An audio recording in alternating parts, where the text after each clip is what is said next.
ಕಾಂಗ್ರೆಸ್ ಶಾಸಕರ ಸಮಸ್ಯೆ ಬಗೆಹರಿಸುವುದಕ್ಕೆ ಮುಂದಾಗಿದ್ದಾರೆ ಮುಖ್ಯಮಂತ್ರಿ ಸಿದ್ದರಾಮಯ್ಯನವರು. ನಾಳೆಯಿಂದ ಉಸ್ತುವಾರಿ ಸಚಿವರು ಶಾಸಕರ ಜೊತೆಯಲ್ಲಿ ಮುಖ್ಯಮಂತ್ರಿಗಳು ಸಭೆಯನ್ನ ನಡೆಸುತ್ತಾರೆ. 4 ದಿನಗಳ ಕಾಲ ನಡೆಯಲಿದೆ ಈ ಸಭೆ. ಶಾಸಕರು ಹಾಗೆ ಸಚಿವರ ಜೊತೆಯಲ್ಲಿ ಮೀಟಿಂಗ್ ಅನ್ನು ನಡೆಸೋದಕ್ಕೆ ಮುಖ್ಯಮಂತ್ರಿಗಳು ಮುಂದಾಗಿದ್ದಾರೆ. ಈ ನಿಟ್ಟಿನಲ್ಲಿ ನಾಳೆ ಮೊದಲ ದಿನದ ಸಭೆ. ಉಳಿದಂತೆ ಎಲ್ಲಾ ಜಿಲ್ಲೆಗಳ ಉಸ್ತುವಾರಿ ಸಚಿವರು ಮತ್ತು ಶಾಸಕರ ಜೊತೆಯಲ್ಲಿ ಮುಖ್ಯಮಂತ್ರಿಗಳು ಸಭೆಯನ್ನ ನಡೆಸುತ್ತಾರೆ. ನಾಳೆ ಕೊಡಗು, ಹಾಸನ ಮತ್ತು ದಕ್ಷಿಣ ಕನ್ನಡ ಜಿಲ್ಲೆಗಳ ಶಾಸಕರು ಮತ್ತು ಸಚಿವರುಗಳ ಜೊತೆಯಲ್ಲಿ ಸಭೆಯನ್ನ ನಡೆಸುತ್ತಾರೆ. ನಂತರದ 4 ದಿನಗಳಲ್ಲಿ ಅಂದ್ರೆ ಆಗಸ್ಟ್ 1ನೇ ತಾರೀಕಿನವರೆಗೂ ಕೂಡ ಕಂಟಿನ್ಯೂಸ್ ಆಗಿ ಜಿಲ್ಲಾ ಉಸ್ತುವಾರಿಗಳು ಮತ್ತು ಶಾಸಕರ ಜೊತೆಯಲ್ಲಿ ಸಭೆಯನ್ನ ನಡೆಸುತ್ತಾರೆ. ಈಗಾಗಲೇ ಸುರ್ಜೇವಾಲಾ ಅವರು ಬಂದು 4 ಹಂತಗಳಲ್ಲಿ 3 ದಿನ ಕೂತ್ಕೊಂಡು ಎಲ್ಲಾ ಶಾಸಕರು ಮತ್ತೆ ಸಚಿವರ ಜೊತೆಯಲ್ಲಿ ಮಾತನಾಡಿ ಅವರ ಸಮಸ್ಯೆ ಏನಿದೆ ಅವೆಲ್ಲವನ್ನು ಕೂಡ ಕ್ರೋಢೀಕರಣ ಮಾಡಿ ಆ ಪಟ್ಟಿಯನ್ನ ಮುಖ್ಯಮಂತ್ರಿಗಳಿಗೆ ಕೂಡ ಸಲ್ಲಿಸಿದ್ರು. ಆ ನಿಟ್ಟಿನಲ್ಲಿ ಇದೀಗ ಮುಖ್ಯಮಂತ್ರಿಗಳು ಕಾರ್ಯಪ್ರವೃತ್ತರಾಗಿದ್ದಾರೆ.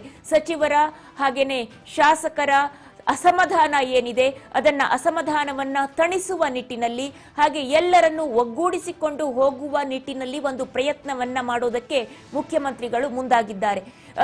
ಕಾಂಗ್ರೆಸ್ ಪಾಳೆಯದಲ್ಲಿ ಶಾಸಕರ ಸಂಖ್ಯಾಬಲವೇನೋ ಜಾಸ್ತಿ ಇದೆ, ಆದರೆ ಒಳಗಡೆ ಆಂತರಿಕ ಬೇಗುದಿ ಜಾಸ್ತಿ ಆಗಿರುವಂತದ್ದು, ಸಮಸ್ಯೆ ಒಂದು ರೀತಿಯಲ್ಲಿ ಬಗೆಹರಿತಾ ಇಲ್ಲ. ಈ ನಿಟ್ಟಿನಲ್ಲಿ ಸುರ್ಜೇವಾಲಾ ಕೊಟ್ಟಂತಹ ವರದಿಯನ್ನ ತೆಗೆದುಕೊಂಡು ಅದರ ಪ್ರಕಾರ ಅವರ ಸಮಸ್ಯೆ ಏನಿದೆ ಅಂತೇಳಿ ಇದೀಗ ಮುಖ್ಯಮಂತ್ರಿಗಳು ಆ ಸಮಸ್ಯೆಯನ್ನ ಬಗೆಹರಿಸುವ ನಿಟ್ಟಿನಲ್ಲಿ ಕಾರ್ಯಪ್ರವೃತ್ತರಾಗ್ತಾ ಇದ್ದಾರೆ. 4 ದಿನ ಎಲ್ಲ ಜಿಲ್ಲಾ ಉಸ್ತುವಾರಿಗಳನ್ನ ಮೀಟ್ ಮಾಡಿ ಜೊತೆಯಲ್ಲಿ ಆಯಾಯ ಜಿಲ್ಲಾ ಉಸ್ತುವಾರಿಗಳು ಮತ್ತು ಆಯಾ ಕ್ಷೇತ್ರದ ಶಾಸಕರು ಅವರ ಜೊತೆಯಲ್ಲಿ ಸಭೆಯನ್ನ ನಡೆಸಿ ಸಮಸ್ಯೆಯನ್ನ ಸಂಬಂಧಪಟ್ಟಂತೆ ನಮ್ಮ ಪ್ರತಿನಿಧಿ ಗೋವಿಂದ್ ಇದೀಗ ದೂರವಾಣಿ ಸಂಪರ್ಕದಲ್ಲಿದ್ದಾರೆ. ಹೇಳಿ ಗೋವಿಂದ್, ಇದೀಗ ಸುರ್ಜೇವಾಲಾ ಅವರು ರಿಪೋರ್ಟ್ ಅನ್ನ ಕೊಟ್ಟರು, ಮುಖ್ಯಮಂತ್ರಿಗಳಿಗೂ ಕೂಡ ವರದಿಯನ್ನ ಸಲ್ಲಿಸಿದ್ರು. ಶಾಸಕರು ಮತ್ತು ಅಲ್ಲಿ ಸಚಿವರ ನಡುವೆ ಇರುವಂತಹ ಅಸಮಾಧಾನ, ಅವರ ನಡುವೆ ಇರುವಂತಹ ಭಿನ್ನಾಭಿಪ್ರಾಯಗಳು ಈ ಎಲ್ಲವನ್ನು ಕೂಡ ವರದಿಯನ್ನ ಕ್ರೋಢೀಕರಣ ಮಾಡಿ ಸಬ್ಮಿಟ್ ಮಾಡಿದ್ದಾರೆ ಮುಖ್ಯಮಂತ್ರಿಗಳಿಗೆ ಹಾಗೂ ಹೈಕಮಾಂಡ್ಗೆ. ಇದೀಗ ಮುಖ್ಯಮಂತ್ರಿಗಳು ಎಲ್ಲಾ ಶಾಸಕರು ಮತ್ತು ಸಚಿವರನ್ನ ಒಟ್ಟಾಗಿ ತೆಗೆದುಕೊಂಡು ಹೋಗುವ ನಿಟ್ಟಿನಲ್ಲಿ ಒಂದು ಪ್ರಯತ್ನಕ್ಕೆ ಇಳಿದಿದ್ದಾರೆ. ಈ ನಿಟ್ಟಿನಲ್ಲಿ ಏನೆಲ್ಲಾ ಬೆಳವಣಿಗೆಗಳು ಆಗ್ತಾ ಇದೆ, ಇದರ ಬಗ್ಗೆ ಡೀಟೇಲ್ ಆಗಿ ಹೇಳೋದಾದ್ರೆ? ವಿಜಯ, ಪ್ರಮುಖವಾಗಿ ರಾಜ್ಯದಲ್ಲಿ ನಾಯಕತ್ವ ಬದಲಾವಣೆ ವಿಚಾರ ಸೇರಿದಂತೆ ಅನುದಾನ ಕೊರತೆ ವಿಚಾರ ಸೇರಿದಂತೆ ಬೇರೆ ಬೇರೆ ವಿಚಾರಗಳಿಗೆ ಸಂಬಂಧಪಟ್ಟಂತೆ ಕೆಲವೊಂದಿಷ್ಟು ಕಾಂಗ್ರೆಸ್ ಶಾಸಕರು ಮತ್ತು ಸಚಿವರು ತಮ್ಮ ಅಸಮಾಧಾನವನ್ನ ಮಾಧ್ಯಮಗಳ ಮೂಲಕ ಹೊರಹಾಕಿದ್ರು. ಆ ಒಂದು ಸಂದರ್ಭದಲ್ಲಿ ನೇರವಾಗಿ ರಾಜ್ಯ ಕಾಂಗ್ರೆಸ್ ಉಸ್ತುವಾರಿ ಸುರ್ಜೇವಾಲಾ ಅವರು ಬೆಂಗಳೂರಿಗೆ ಬಂದು ಸರಣಿ ಸಭೆ ಮಾಡಿದ್ರು. ಕಾಂಗ್ರೆಸ್ ಪಕ್ಷದ ಶಾಸಕರ ಸಭೆ ಮಾಡಿ ಎಲ್ಲರ ಅಭಿಪ್ರಾಯಗಳು ಮತ್ತು ಅವರ ಸಮಸ್ಯೆಗಳು ಮತ್ತು ಕ್ಷೇತ್ರದಲ್ಲಿ ಆಗ್ಬೇಕಾದಂತಹ ಕೆಲಸಗಳು ಈ ಎಲ್ಲ ವಿಚಾರ ಸಂಬಂಧಪಟ್ಟಂತೆ ಶಾಸಕರ ಅಭಿಪ್ರಾಯನ ಪಡ್ಕೊಂಡು ಈಗಾಗಲೇ ತಿಳಿದ್ದಾರೆ. ಈ ಒಂದು ವಿಚಾರ ಸಂಬಂಧಪಟ್ಟಂತೆ ಸುರ್ಜೇವಾಲಾ ಅವರು ಈ ರೀತಿ ಸಭೆ ಮಾಡೋದು ಬೇಡ, ಸಿಎಂ ಡಿಸಿಎಂ ದೂರ ಇಟ್ಟು ಈ ರೀತಿ ಸಭೆ ಮಾಡೋದು ಯಾಕೆ ಅಂತೇಳಿ ಕೆಲ ಜಿಲ್ಲಾ ಉಸ್ತುವಾರಿ ಸಚಿವರು ಕೂಡ ತಮ್ಮ ಅಸಮಾಧಾನವನ್ನು ಹೊರಹಾಕಿದ್ರು. ಆಗಸ್ಟ್ 11ರಿಂದ ಅಧಿವೇಶನ ಶುರುವಾಗ್ತದೆ. ಈ ಒಂದು ಸಂದರ್ಭದಲ್ಲಿ ಮತ್ತೆ ಶಾಸಕರು ತಮ್ಮ ಅಸಮಾಧಾನವನ್ನ ಹೊರ ಹಾಕಿದ್ರೆ ಎಲ್ಲೋ ಒಂದ್ ಕಡೆ ಸದನದ ಒಳಗಡೆ ಒಂದು ಒಗ್ಗಟ್ಟು ಪ್ರದರ್ಶನ ಮಾಡೋದಕ್ಕೆ ಕೆಲವೊಂದ್ ಕಡೆ ಸರ್ಕಾರಕ್ಕೂ ಕೂಡ ಒಂದು ತೊಡಕಾಗುತ್ತೆ. ಆ ನಿಟ್ಟಿನಲ್ಲಿ ಶಾಸಕರನ್ನ ಒಂದು ವಿಶ್ವಾಸಕ್ಕೆ ತೆಗೆದುಕೊಳ್ಳೋಕೆ ಈಗ ಸಿಎಂ ಸಿದ್ದರಾಮಯ್ಯ ಮುಂದಾದಂತೆ ಕಾಣಿಸ್ತಿದೆ. ಕಳೆದ ವಾರ ಅಷ್ಟೇ ಕಾಂಗ್ರೆಸ್ ಶಾಸಕರ ಕ್ಷೇತ್ರಗಳಿಗೆ 50 ಕೋಟಿ ಅನುದಾನವನ್ನು ಈಗಾಗಲೇ ಘೋಷಣೆ ಮಾಡಿದ್ರೆ ಅನುದಾನ ಕೂಡ ಈಗಾಗಲೇ ಬಿಡುಗಡೆ ಆಗಿರುವಂತದ್ದು.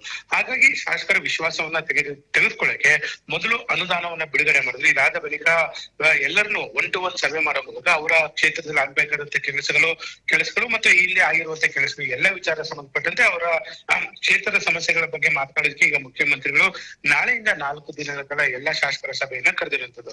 ಸಭೆಯಲ್ಲಿ ಜಿಲ್ಲಾ ಉಸ್ತುವಾರಿ ಸಚಿವರು ಕೂಡ ಹಾಜರಾಗಿರ್ಬೇಕು ಅಂತ ಹೇಳಿ ಸಿಎಂ ಸಿದ್ದರಾಮಯ್ಯ ಅವರು ಸೂಚನೆ ಕೂಡ ಕೊಟ್ಟಿದ್ರೆ ಸದನ ಆರಂಭ ಆಗ್ತಿದೆ ಆಗಸ್ಟ್ 11ರಿಂದ. ಹಾಗಾಗಿ ಸದನದ ಒಳಗಡೆ ಯಾವುದೇ ರೀತಿಯ ಮುಜುಗರಕ್ಕೆ ಒಳಗಾಗಬಾರ್ದು. ಯಾಕಂದ್ರೆ ಕೆಲ ಶಾಸಕರು ತಮ್ಮ ಸಚಿವರ ವಿರುದ್ಧ, ಜಿಲ್ಲಾ ಉಸ್ತುವಾರಿ ಸಚಿವರ ವಿರುದ್ಧ ತಮ್ಮ ಅಸಮಾಧಾನವನ್ನು ಹೊರ ಹಾಕ್ತಾ ಇದ್ದಾರೆ. ಎಲ್ಲೊಂದ್ ಕಡೆ ಸಚಿವರು ಕ್ಷೇತ್ರಕ್ಕೆ ಬರ್ತಾ ಇಲ್ಲ, ಕೈಗೆ ಸಿಗ್ತಾ ಇಲ್ಲ, ನಾವ್ ಯಾಕೆ ಶಾಸಕರಾಗಿರ್ಬೇಕು ಮತ್ತು ಅನುದಾನ ಕೂಡ ಸಿಗ್ತಾ ಇಲ್ಲ ಅಂತೇಳಿ ಈ ರೀತಿ ತಮ್ಮ ಅಸಮಾಧಾನಗಳ ಹೋರಾಡ್ತಾ ಇದ್ರು. ಹಾಗಾಗಿ ಆ ಅಸಮಾಧಾನಗಳನ್ನ ಒಂದು ಸಮಾಧಾನ ಮಾಡೋದಕ್ಕೆ ಮುಖ್ಯಮಂತ್ರಿಗಳು ಈಗ ಮುಂದಾದಂತೆ ಕಾಣಿಸ್ತಿದೆ. ಹಾಗಾಗಿ ನಾಳೆಯಿಂದ 4 ದಿನಗಳ ಕಾಲ ಶಾಸಕರ ಸಭೆಯನ್ನ ಕರೆದಿದ್ದಾರೆ. ಶಾಸಕರ ಜೊತೆ ಎಲ್ಲಾ ವಿಚಾರಗಳನ್ನು ಚರ್ಚೆ ಮಾಡ್ತಾರೆ. ಮುಂದೆ ಆಗಬಹುದಂತ, ಯಾಕಂದ್ರೆ ಮುಂದಿನ ಬಜೆಟ್ ನಲ್ಲಿ ಕೆಲವೊಂದಿಷ್ಟು ಶಾಸಕರಿಗೆ ಏನು ಮುಖ್ಯಮಂತ್ರಿಗಳು ಭರವಸೆ ನೀಡುವಂತ ಸಾಧ್ಯತೆ ಇದೆ. ಮತ್ತು ಈಗ ಆಗಿರುವಂತ ಕೆಲಸಗಳು ಮತ್ತು 50 ಕೋಟಿ ಅನುದಾನ ಈಗಾಗಲೇ ಬಿಡುಗಡೆ ಮಾಡಿರುವಂತದ್ದು, ಈ ಎಲ್ಲ ವಿಚಾರ ಸಂಬಂಧಪಟ್ಟಂತೆ ತಮ್ಮ ಶಾಸಕರ ಜೊತೆ ಮುಖ್ಯಮಂತ್ರಿಗಳು ನಾಳೆಯಿಂದ 4 ದಿನಗಳ ಕಾಲ ಮ್ಯಾರಥಾನ್ ಸಭೆಯನ್ನ ನಡೆಸಲಿದ್ದಾರೆ. ವಿದ್ಯಾ ಗೋವಿಂದ್, ಹಾಗೇನೆ ಈಗ ಏನು 50 ಕೋಟಿ ಅನುದಾನವನ್ನ ಆಲ್ರೆಡಿ ಘೋಷಣೆಯನ್ನ ಮಾಡಿದ್ದಾರೆ, ಅದು ಆಲ್ರೆಡಿ ಬಿಡುಗಡೆ ಆಗಿದೆಯಾ ಹೇಗೆ ಅಂತ ಹೇಳಿ ಗೋವಿಂದ್? ನಿಜ, ಈಗಾಗಲೇ ಕಳೆದ ವಾರಷ್ಟೇ ಏನೋ ಅಧಿಸೂಚನೆ ಆಗಿತ್ತು, ಇನ್ನೇನು ಬಿಡುಗಡೆ ಆಗುವಂತ ಹಂತದಲ್ಲಿದೆ. ಹಾಗಾಗಿ ಕಾಂಗ್ರೆಸ್ ಶಾಸಕರು 50 ಕೋಟಿ ಅಂದ್ರೆ ಬೇರೆ ಬೇರೆ ವಿಶೇಷವಾದಂತ ಯೋಜನೆಗಳು ಕೂಡ ಕೊಡಿ ಅಂತ ಹೇಳಿ ಈಗಾಗಲೇ ಮುಖ್ಯಮಂತ್ರಿಗಳ ಬಳಿ ಕೆಲ ಶಾಸಕರು ಒತ್ತಡವನ್ನ ಹಾಕ್ತಾ ಇದ್ದಾರೆ. ಹಾಗಾಗಿ ಎಲ್ಲೋ ಒಂದ್ ಕಡೆ 52,000 ಕೋಟಿ ಗ್ಯಾರಂಟಿ ಯೋಜನೆಗೆ ಹೋಗ್ತಾ ಇದೆ. ಹಾಗಾಗಿ ಸದ್ಯದ ಮಟ್ಟಿಗೆ ಯಾವುದೇ ರೀತಿಯ ಸ್ಪೆಷಲ್ ಗ್ರಾಂಟ್ ಅನ್ನ ಕೊಡೋದಕ್ಕೆ ಸಾಧ್ಯ ಆಗೋದಿಲ್ಲ ಅಂತೇಳಿ ಮುಖ್ಯಮಂತ್ರಿಗಳು ಈಗಾಗಲೇ ಏನು ತಮ್ಮ ಶಾಸಕರಿಗಾಗ್ಲೇ ಒಂದು ಮನವಿಯನ್ನ ಮಾಡ್ಕೊಂಡಿದ್ದಾರೆ. ಮುಂದಿನ ಬಜೆಟ್ ನಲ್ಲಿ ಯಾವುದೇ ರೀತಿಯ ಒಂದು ಸ್ಪೆಷಲ್ ಗ್ರಾಂಟ್ ಇಲ್ಲ ಕೊಡೋಣ, ಈ ಬಾರಿಯ ಒಂದು ಸ್ಪೆಷಲ್ ಗ್ರಾಂಟ್ ಯಾವುದೇ ಕಾರಣಕ್ಕೂ ಕೊಡೋದಕ್ಕೆ ಸಾಧ್ಯ ಆಗುದಿಲ್ಲ. ಹಾಗಾಗಿ ಕಾಂಗ್ರೆಸ್ನ ಎಲ್ಲಾ ಶಾಸಕರು ಕೂಡ ತಲಾ 50 ಕೋಟಿ ಅನುದಾನವನ್ನ ಈಗಾಗಲೇ ಏನು ಮುಖ್ಯಮಂತ್ರಿಗಳು ಘೋಷಣೆ ಮಾಡಿರುವಂತದ್ದು. ಹಾಗಾಗಿ ಸಹಜವಾಗಿ ಏನು ಅಧಿವೇಶನ ಶುರುವಾಗ್ತಿದೆ, ಅಧಿವೇಶನ ಶುರುವಾದಂತ ಸಂದರ್ಭದಲ್ಲಿ ಸದನದಲ್ಲಿ ಸ್ವಪಕ್ಷೀಯ ಶಾಸಕರಿಂದ ಎಲ್ಲೊಂದ್ ಕಡೆ ಸರ್ಕಾರಕ್ಕೆ ಪಕ್ಷಕ್ಕೆ ಮುಜುಗರ ಆದ್ರೆ ಸಹಜವಾಗಿ ಅದು ಸಿಎಂ ಸಿದ್ದರಾಮಯ್ಯ ಅವರು ದೊಡ್ಡ ಮಟ್ಟದ ಮುಜುಗರಕ್ಕೆ ಕಾರಣ ಆಗುತ್ತೆ. ಹಾಗಾಗಿ ಶಾಸಕರ ವಿಶ್ವಾಸಕ್ಕೆ ತೆಗೆದುಕೊಳ್ಳಿಕ್ಕೆ ಈಗ ಮುಂದಾಗಿರುವಂತದ್ದು. ಮೊದಲನೇ ಹಂತದಲ್ಲಿ ಈಗಾಗಲೇ ಸುರ್ಜೇವಾಲಾ ಅವರು ಎಲ್ಲಾ ಶಾಸಕರ ಸಭೆ ಕರೆದು ಒಂದು ಅಭಿಪ್ರಾಯನ ಪಡ್ಕೊಂಡ್ರು. ಇದಾದ ಬಳಿಕ ಈಗ ಮುಖ್ಯಮಂತ್ರಿಗಳ ಸರಿದಿ ಮುಖ್ಯಮಂತ್ರಿಗಳು ಕೂಡ ಎಲ್ಲಾ ಶಾಸಕರನ್ನ ಕರೆದು 1-to-1 ಮಾಹಿತಿಯನ್ನ ತೆಗೆದುಕೊಳ್ತಾರೆ.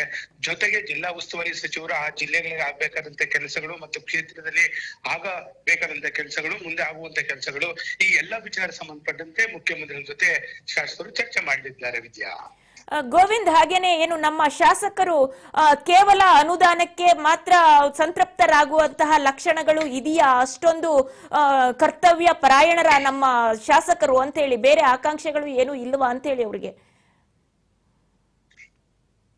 ವಿದ್ಯಾ, ಪ್ರಮುಖವಾಗಿ ಈಗಾಗಲೇ ಸಚಿವ ಸಂಪುಟ ಪುನರಚನೆ ಆಗ್ಬೇಕು ಅಂತೇಳಿ ಕೆಲ ಸಚಿವ ಸ್ಥಾನದ ಆಕಾಂಕ್ಷಿಗಳು ಹೈಕಮಾಂಡ್ ಮೇಲೆ ನಿರಂತರವಾಗಿ ಒತ್ತಡವನ್ನ ಹಾಕ್ತಿದ್ರೆ. ಕಳೆದ 1 ತಿಂಗಳಿಂದಷ್ಟೇ ನಾನು ಕೂಡ ಸಚಿವ ಸ್ಥಾನದ ಆಕಾಂಕ್ಷಿ ಅಂತ ಹೇಳಿ ಕೆಲ ಸಚಿವ ಸ್ಥಾನದ ಆಕಾಂಕ್ಷಿಗಳು ದೆಹಲಿ ಪೆರೇಡ್ ಕೂಡ ಮಾಡಿದ್ರು. ಇದಾದ ಸಂದರ್ಭದಲ್ಲಿ ದೆಹಲಿ ಹೈಕಮಾಂಡ್ ನಾಯಕರು ಯಾವುದೇ ಕಾರಣಕ್ಕೂ ಕೂಡ ಈ ಒಂದು ಸಂದರ್ಭದಲ್ಲಿ ಸಚಿವ ಸಂಪುಟ ಪುನರಚನೆ ಮಾಡೋದಕ್ಕೆ ಸಾಧ್ಯ ಆಗೋದಿಲ್ಲ. ಬಿಹಾರ ಚುನಾವಣೆ ಆದ ಬಳಿಕ ನಾವು ಸಚಿವ ಸಂಪುಟ ಪುನರಚನೆ ಮಾಡುವಂತ ವಿಚಾರ ಸಂಬಂಧಪಟ್ಟಂತೆ ನಾವು ಚರ್ಚೆ ಮಾಡ್ತೀವಿ ಅಂತ ಹೇಳಿ ಸಚಿವ ಸ್ಥಾನದ ಆಕಾಂಕ್ಷಿಗಳು ಕೂಡ ಈಗಾಗಲೇ ಹೈಕಮಾಂಡ್ ನಾಯಕರು ಭರವಸೆಯನ್ನ ಕೊಟ್ಟಿದ್ದಾರೆ. ಆ ನಿಟ್ಟಿನಲ್ಲಿ ಕೆಲ ಸಚಿವ ಸ್ಥಾನದ ಆಕಾಂಕ್ಷಿಗಳು ಕೂಡ ನಾವು ಸಿಎಂ ಸಿದ್ದರಾಮಯ್ಯ ಸಂಪುಟವನ್ನ ಸೇರ್ಬೇಕು ಅಂತ ಹೇಳಿ ಒಂದು ಕಾಯ್ತಾ ಇದ್ದಾರೆ. ಆದ್ರೆ ಎಲ್ಲೊಂದ್ ಕಡೆ ಹೈಕಮಾಂಡ್ ನಾಯಕರು ಈಗ ಅದಕ್ಕೆ ಸಚಿವ ಸಂಪುಟ ಪುನರಚನೆಗೆ ಒಂದು ಕೈ ಹಾಕುವಂತ ಸಾಧ್ಯತೆ ತೀರಾ ಕಡಿಮೆ. ಹಾಗಾಗಿ ಬಿಹಾರ ಚುನಾವಣೆ ಆದ ಬಳಿಕ ಈ ಒಂದು ರಾಜ್ಯದಲ್ಲಿ ಆಗ್ತಿರುವಂತ ಕೆಲವೊಂದಿಷ್ಟು ನಾಯಕತ್ವ ಬದಲಾವಣೆ ಇರ್ಬೋದು, ಸಚಿವ ಸಂಪುಟ ಪುನರಚನೆ ಇರ್ಬೋದು, ಈ ಒಂದು ವಿಚಾರ ಸಂಬಂಧಪಟ್ಟಂತ ಹೈಕಮಾಂಡ್ ನಾಯಕರು ಒಂದು ಮಹತ್ವದಂತ ಒಂದು ತೀರ್ಮಾನ ತೆಗೆದುಕೊಳ್ಳುವಂತ ಸಾಧ್ಯತೆ ಇದೆ. ಆದ್ರೆ ಸದ್ಯದ ಮಟ್ಟಿಗೆ ಶಾಸಕರ ಒಂದು ಅಸಮಾಧಾನವನ್ನ ತಣ್ಣಗಾಗಿಸ್ಬೇಕು. ಆ ನಿಟ್ಟಿನಲ್ಲಿ ಸುರ್ಜೇವಾಲಾ ಅವರು ಮೊದಲನೇ ಭಾಗವಾಗಿ ತಮ್ಮ ಎಲ್ಲ ವಿಚಾರಗಳು ಶಾಸಕರ ಅಭಿಪ್ರಾಯ ಪಡೆದುಕೊಂಡ್ರು. ಈಗ ಎರಡನೇ ಭಾಗವಾಗಿ ಸಿಎಂ ಸಿದ್ದರಾಮಯ್ಯ ಮುಂದಾಗಿರುವಂತದ್ದು. ಆ ನಿಟ್ಟಿನಲ್ಲಿ ನಾಳೆಯಿಂದ 4 ದಿನಗಳ ಕಾಲ ಅವ್ರ ಜೊತೆ MLA ಜೊತೆ ಚರ್ಚೆ ಮಾಡ್ತಾರೆ. ಚರ್ಚೆ ಮಾಡಿದಂತ ಸಂದರ್ಭದಲ್ಲಿ ಆ ಜಿಲ್ಲೆಗಳಲ್ಲಿ ಆಗಿರುವಂತ ಕೆಲಸಗಳು ಕಳೆದ 7.5 ವರ್ಷದಲ್ಲಿ ಮತ್ತು ಈಗ ಕೊಡ್ತಿರುವಂತ ಅನುದಾನ ಇರ್ಬೋದು ಮತ್ತು ಸ್ಪೆಷಲ್ ಗ್ರಾಂಟ್ ವಿಚಾರ ಸಂಬಂಧಪಟ್ಟಂತೆ ಇರ್ಬೋದು, ಈ ಎಲ್ಲ ವಿಚಾರ ಸಂಬಂಧಪಟ್ಟಂತೆ ಮುಖ್ಯಮಂತ್ರಿಗಳ ಜೊತೆ ಶಾಸಕರು ತಮ್ಮ ಏನು ಅಭಿಪ್ರಾಯಗಳನ್ನು ವ್ಯಕ್ತ ಮಾಡಲಿದ್ದಾರೆ. ವಿದ್ಯಾ.